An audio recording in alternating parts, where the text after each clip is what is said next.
Panen raya rumput laut digelar di Desa Punaga, Kecamatan Mangarabombang, Kabupaten Takalar, Sulawesi Selatan. Panen raya ini menjadi sinergi TNI, Angkatan Laut, pemerintah, akademisi, dan masyarakat pesisir untuk memperkuat ketahanan pangan nasional.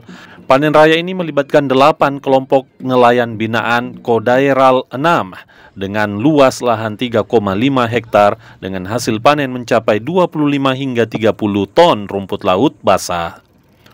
Program ini menjadi gerakan ketahanan pangan maritim yang diinisiasi TNI Angkatan Laut untuk mendukung kedaulatan pangan dan ekonomi biru di wilayah pesisir.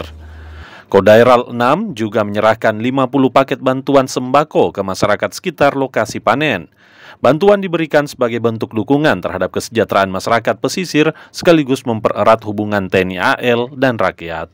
Dalam pelaksanaan pembinaan petani rumput laut ini kita bekerja sama dengan banyak pihak, terutama pemerintah provinsi, pemerintah daerah, dan juga dari Universitas Hasanuddin dan beberapa kelompok-kelompok pengembangan.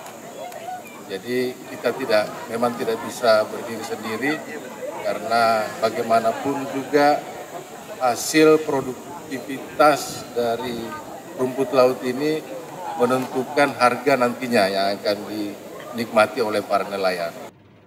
Usai panen raya, Komandan Kodairal 6 juga melaksanakan video conference terpusat dari Kabupaten Lampung Utara yang dihadiri Menteri Pertahanan RI Sapri Samsudin, Menteri Pertanian Andi Amran Sulaiman, Panglima TNI Jenderal TNI Agus Subianto, Kepala Staf Angkatan Laut Laksamana TNI Dr. Muhammad Ali, Akster Panglima TNI, Kepala Pusat Penerangan TNI, Irjenal Pangkor Armada RI, Pangkormar, Gubernur, dan Forkopimda Lampung sebagai bentuk koordinasi dan komitmen nasional dalam memperkuat ketahanan pangan berbasis laut di seluruh Indonesia.